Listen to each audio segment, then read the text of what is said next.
guys, sampai di sini. Dan di video kali ini kita akan membahas cerita dari I Have a Dragon on My Body. Tapi sebelum gue mulai ceritanya, gue mau berterima kasih dulu nih bagi kalian yang udah mensupport channel ini melalui donasi, mau super thanks ataupun saweria. Yang pertama ada Ahmad, katanya semangat terus Min. Siap, pasti semangat terus kok. Thank you ya Ahmad buat donasinya. Selanjutnya ada Bang Shi, katanya kalau banyak yang donasi, tolong durasinya ditambahin. Kalian pikir uang donasi kemana? Uang donasi itu dipakai buat translate komik. Ya sebagian buat ngopi sih, tapi juga buat translate komik nih loh. Sekarang Mimin lagi translate Forced to Become the Villain Son-in-Law atau Bocah Nolep. Nah itu udah translate 60 chapter. Nah terus nanti mau lanjutin, semua Mimin lanjutin. Entah My Wife, entah I Can Snatch 999, 999, atau satu lagi sama All Attributes juga. Uang dari kalian, ya buat kalian juga. Nanti Mimin lanjutin satu-satu komiknya gitu. Thank you ya Bang Shi buat donasinya. Selanjutnya ada karakter pendukung, katanya Bang, mau barpo bang, ngapain main po? Mencet-mencet tai dapat duit. Thank you ya karakter pendukung atau NPC buat donasinya. Selanjutnya ada Mas Bob, katanya sorry Min gak bisa ngasih banyak, nambah-nambah buat beli kopi sama udut. Aman, rokok sebatang sama kopi sesasetnya diterima dengan baik. Thank you ya Mas Bob buat donasinya. Buat kalian yang mau mensupport channel ini dengan donasi, atau emang sekedar mau beli Mimin kopi, kalian bisa pilih antara super thanks atau saweria. Gue sih nggak masalah kalian pilih yang mana. Cuma kalau bisa lewat saweria aja. Soalnya kalau YouTube potongannya gede 30%. Kalau saweria cuma 5%. Untuk link saweria kalian bisa klik aja di atas kanan nih, atau bisa cek di kolom deskripsi. Tapi kalau mau support gak harus donasi kok. Dengan kalian nonton sampai habis dan memberikan like pada video ini, itu udah ngebantu banget buat support channel ini. Oh iya, kalian juga bisa join nih ke grup Telegram komunitas cerita manhwa yang baru. Untuk linknya gue tampilin di layar ya. Tapi kalau malas ngetik, cek aja kolom deskripsi. Di sana kalian bisa sharing nih topik seputar manhwa dan kawan-kawan, dan juga ketemu teman baru. Kalau mau info terbaru dari Mimin, misalnya upload kapan atau misalnya ada telat upload, Mimin pasti akan langsung infokan di Telegram. Makanya jangan lupa join ya. Gak perlu berlama-lama lagi, kita mulai aja ceritanya. Ya udah, aku kembali dulu. Kau bisa memulai pengobatanmu. Tampaknya karena aku sedang terluka, ayahku agak sedikit meremehkanku. Dan saat aku sembuh, aku akan memberi ayah sebuah kejutan.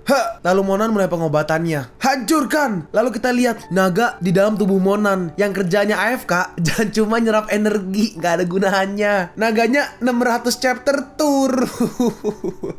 Tampaknya hanya dengan mengumpulkan semua keenam bagian dan membuat naganya reinkarnasi, baru naga ini bisa dibangkitkan. Tapi untuk sekarang gak usah khawatir tentang naganya. Sekarang pelet emas ini akhirnya akan menjadi berguna. Lalu Monan memakannya. Dalam hati Monan, sekarang tubuhku mulai menyemburkan hawa yang sangat dingin dan juga sangat panas. Kita sekarang melihat Yin dan Yang dan juga naganya muncul. Dan akhirnya Monan berhasil menembus alam Yin dan Yang. Akhirnya aku mencapai alam Yin dan Yang. Dan aku sudah menggunakan semua Qi dari Qi Sheng, bunga kemarin, di dalam laut kesadaranku. Dan sekarang aku bisa mengambil semua adegan dalam jarak 3000 meter radius. Kita sekarang berpindah ke arena. Chile, hari ini adalah awal mula dari kejatuhan keluarga Chow Mu. Setelah keluarga Chow terkalahkan hari ini, coba aku pikir apa yang akan kulakukan. Chile, kau telah menyinggung banyak sekali orang. Aku akan melihat bagaimana kau akan mati. Orang yang di kiri berkata, kali ini aku takut mereka gak akan menyerah. Chile berkata, walaupun mereka gak menyerah, kita juga gak akan menyerah. Kalau mereka emang mau bertarung, sini, ayo kita bertarung. Hey, jangan impulsif. Masalahnya gak sesimpel itu. Alasan kenapa mereka merajalela karena kota Tianhe dan juga kota Daan mensupport mereka semua. Jangan lupa, mereka ingin mengkonsumsi kekuatan kita. Alam ilusi akan segera dibuka. Sekalinya kita melemah, mereka akan dapat keuntungan.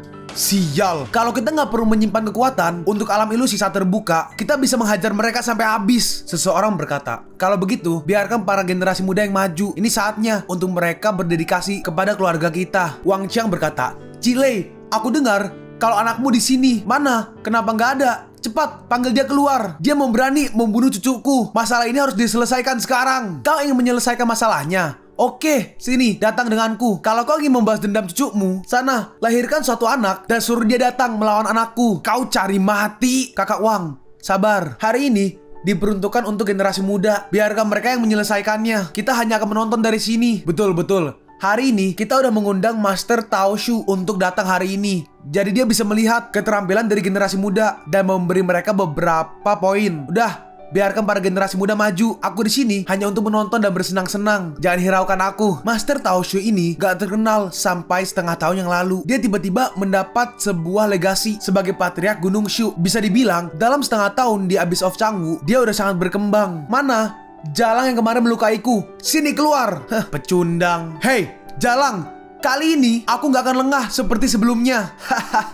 Pakai trik, ini cuma perisai biasa. Oh, kau pikir cuma ini yang aku punya? Lalu tiba-tiba muncul perisai kedua. Hah? Itu adalah perisai layer kedua. Dalam hati orang ini, biar ku lihat bagaimana kau bisa menghancurkan senjata sihir yang kudapatkan dari Master Tao Shu. Maju kau, pengecut. Xiao Xiao sedang bertarung dengan seseorang. Master Tao Shu, senjata sihir mutiaramu ini emang luar biasa. Hahaha. Sayangnya cuma ada satu. Kalau aja kita masih punya senjata sihir serupa, maka nggak ada yang bisa menghentikan kita saat masuk ke dalam alam ilusi. Ya, mau bagaimanapun, aku adalah seorang pembisnis. Senjata sihir ini masih belum seberapa. Aku bahkan pernah menjual sebuah bulungan Tibet. Itu baru harta yang tiada tanding. Lalu orang dengan mutiara ajaib itu mulai menyerang. Xiao Xiao mencoba menahan serangannya, tapi dia gagal. Akhirnya dia terpental dan akhirnya pun pingsan. Xiao Xiao, sadarlah. Cepat, bawa dia pulang. Baik, kau Te Hao, akan kubunuh kau. Kau hanyalah orang luar, sama halnya seperti Mo gila itu. Kau sendiri tahu, kau adalah anjing pungut dengan nama keluarga yang berbeda. Kau pikir kau bisa merasa terhormat dengan diadopsi oleh mereka? Hah? Tutup mulut kotormu itu. Aku akan membunuhmu hari ini juga. Aku penasaran, apa mereka mau membalaskan dendam anjing liar sepertimu? Jangan sombong kau. Ramuan macam apa yang kau gunakan? Tanyakan itu nanti di neraka. Brengsek. Tapi nggak akan kubiarkan ini berakhir dengan cepat. Lalu mereka mulai bertarung. Dan akhirnya si rambut biru terhempas. Sialan, aku masih sanggup bertarung. Bagus kalau kau masih bisa bertarung, karena ini masih belum berakhir. Si rambut biru dihajar terus. Kira dia pun kalah. Keluarga Chow, apa kalian masih punya orang yang bisa meladeniku? Hahaha. Udah aku duga, keluarga yang katanya terbesar dan paling berpengaruh sama sekali nggak ada apa-apanya. Keluarga Chow, mulai sekarang sampai seterusnya, bagian selatan kota Guardian Soul jadi milik kami. Omong kosong. Trik macam apa yang kalian gunakan? Jangan ceroboh. Seperti yang aku bilang, masalah hari ini hanya boleh diselesaikan oleh anak muda kita. Aku mengerti, teman-teman Taois keluarga Chow. Lama nggak bertemu. Seperti yang aku katakan pada kalian sebelumnya, aku ingin menggunakan tempat di sekitar danau di sebelah utara gerbang kota untuk berinvestasi. Tentu, aku tidak akan memanfaatkan ketidakberdayaan kalian saat ini. Jadi aku akan beli lahan kalian dengan sebuah pedang sihir. Tentu saja, itu sudah mencakup lahan beserta apapun yang ada di atasnya. Terima kasih. Bajingan! Jangankan lahan, aku gak akan sudi menjual satu buah apel yang jatuh di lahanku padamu hanya dengan sebilah pedang sihir rongsokanmu itu. Jangan main-main denganku. Masuk akal juga. Oi, dengan begitu banyak orang di sini yang menjadi saksi atas ucapanmu, bisa-bisanya kau mencoba menariknya kembali. Dasar keluarga Chow kalian udah bersedia untuk menjualnya pada kami sebagai taruhan, tapi kau tiba-tiba lupa ingatan. Pokoknya kalian harus menjualnya pada kami hari ini juga. Mau gak mau terserah. Jangan sampai kalian membuat kecewa Master Tao Shu. Gimana? Tiba-tiba Master Tao Shu, emangnya kenapa? Kami harus sebegitunya menuruti kemauannya. Lalu tiba-tiba Mona muncul entah dari mana, dan sekarang rambut Monan balik merah.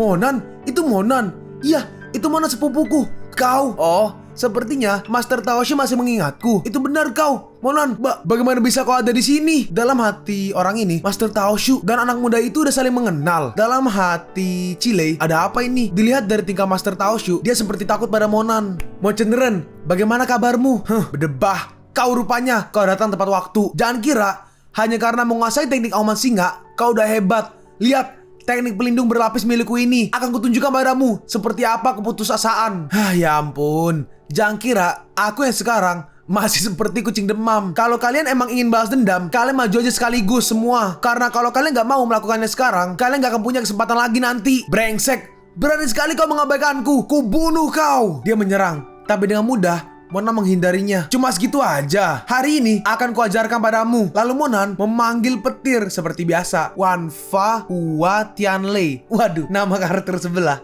Akan kutunjukkan padamu kekuatan yang layak dipamerkan. Ini apa-apaan ini? Hanya dengan satu serangan aja, pelindungku langsung retak. Gak cuma retak, ternyata juga tembus. Dan dia terkena petirnya. Hah? Ini teknik macam apa ini? Terlihat seperti mengendalikan kilatan petir sebagai cambuk. Benar-benar mengerikan. Mo Cenderen, tolong ampuni nyawaku. Monan berkata, sepertinya kau udah melupakan sumpahmu. Dulu kau sudah bersumpah untuk menjauh sejauh ratusan mil dariku dan gak akan pernah menunjukkan diri lagi di hadapanku. Tapi seperti kau udah lupa. Master Mo, tolong ampuni aku. Kalau Kalau aja aku tahu kau juga berada di Abyss Cangwu, aku nggak akan berani datang ke sini. Mocendren, kali ini aku telah menemukan patung dewa lainnya. Pada patung itu terdapat mantra yang tertuliskan dengan huruf emas. Aku akan mengirimkan informasi seputar itu padamu. Jadi tolong ampuni aku. Seseorang berkata, Master Tao Shu, apa yang kau lakukan? Hei, dasar Sontoloyo, tutup mulutmu dan mohon ampunlah pada Master Mocendren. Siapa tahu dia akan mengampuni nyawa kalian. Kau, dasar sekumpulan pecundang. Petir kecil aja udah membuat kalian gemetar. Keluarga Wang kami gak akan pernah sudi memohon ampun pada siapapun. Kenapa kita gak bekerja sama aja untuk meratakan keluarga Chow hari ini juga? Orang yang di kiri berkata,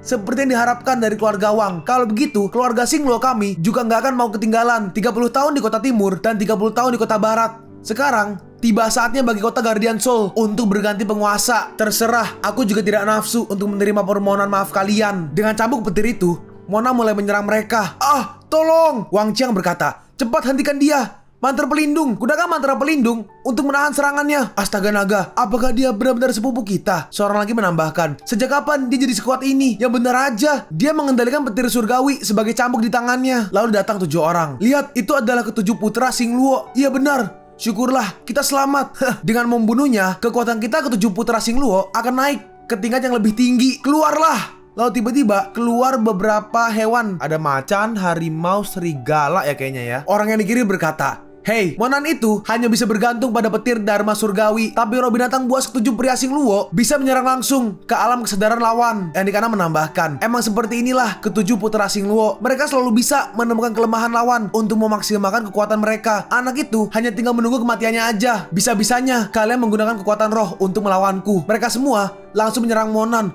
Monan, jangan khawatir. Aku baik-baik aja. Monan berhasil menahan ketiga serangan hewan-hewan itu. Hancurlah! Dengan satu serangannya, Monan dengan mudah membunuh ketiga roh hewan itu.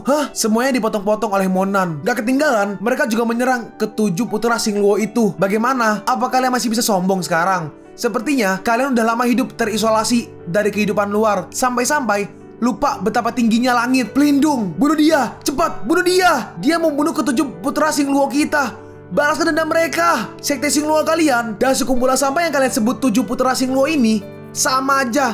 Sama-sama terlalu merasa paling hebat. Bocah sialan. Hari ini juga aku akan membalaskan dendam cucuku dengan merenggut nyawamu. Maju aja sini dan temui ajalmu. Wang Qiang menyerang. Monan juga menyerang menggunakan petirnya. Tapi Wang Qiang berhasil menangkisnya mungkin ya. Rupanya petir surgawimu hanya sebatas ini aja. Lalu Wang Qiang menyiapkan serangan dari mulutnya. Dan dari mulutnya keluar banyak sekali bola-bola api. Bola-bola api itu menyerang ke arah Monan. Monan berhasil menghindari beberapa. Monan, sepupumu, apa kau baik-baik aja? Celaka, apinya mengarah ke sini. Itu bukan api biasa. Seluruh murid keluarga Chow segera menghindar. Loh, Suanyin, apa yang kau lakukan? Kembali! Suanyin maju dan Suanyin menggunakan skill Frozen Moon untuk menghalangi api-api itu. Jalang, kau mengacaukan hariku. Kau harus mati. Serangan pedangnya hampir tipis, hampir mengenai Suanyin. Tiba-tiba, jangan sampai kau berani menyentuhnya. Lalu Monan langsung menyerang Wang Qiang. Transformasi Yin dan Yang. Apa? Dan akhirnya Wang Qiang pun langsung tewas dibunuh oleh Monan. Bahkan Wang Qiang mati mengenaskan seperti ini. Kita harus melapor ketua dan mengatur rencana. Hei, jangan coba-coba untuk lari. Lalu Monan mengejar orang itu. Ayah, tolong jaga Suanyin. Aku akan segera kembali. Oke, serahkan padaku. Kejar aja dia. Jangan biarkan berdebah itu lari. Orang itu kabur ke tempat yang sepi. Dan akhirnya Monan dan orang itu saling berdiri di patung-patung besar itu. Monan, dasar bocah gak tahu diri. Jangan sok merajalela. Setidaknya aku gak cuma modal omong kosong. Sekarang apa yang mau kau lakukan? Orang-orang akhirnya mulai berkerumun. Ciling, lihat, bukankah yang di atas itu adalah Monan? Iya, itu Monan. Itu apa itu di tangannya? Ya ampun, ini adalah Abyss Cangwu. Tapi Mocendren masih aja gegabah dalam bertindak. Ciling berkata, ini gawat. Apa yang harus kita lakukan untuk membantunya? Orang yang di kiri berkata, kita mau bantu bagaimana? Lebih baik kita urus diri sendiri sekarang. Kalau dia emang cukup kuat, baru mungkin kita bisa membantu sedikit. Orang itu melanjutkan, ayo, ini bukan cuma masalah kesetiaan. Kalau kita ingin dia menang, lebih baik kita menyingkir dan gak menjadi beban baginya. Kalau kita asa maju dan terbunuh, bukankah kita hanya akan mati sia-sia? Baiklah, mereka berdua pun pergi. Monan, kau udah membunuh begitu banyak kerabat kami hari ini. Jadi kenapa nggak anggap masalah ini selesai aja? Dan mulai hari ini, keluarga Xingluo dan keluarga Chow gak akan melewati batas lagi. Gimana? Apa kau pikir bisa semudah itu? Kota Soul Guardian hanya bisa ditata oleh keluarga Chow. Siapapun yang gak menerimanya harus mati.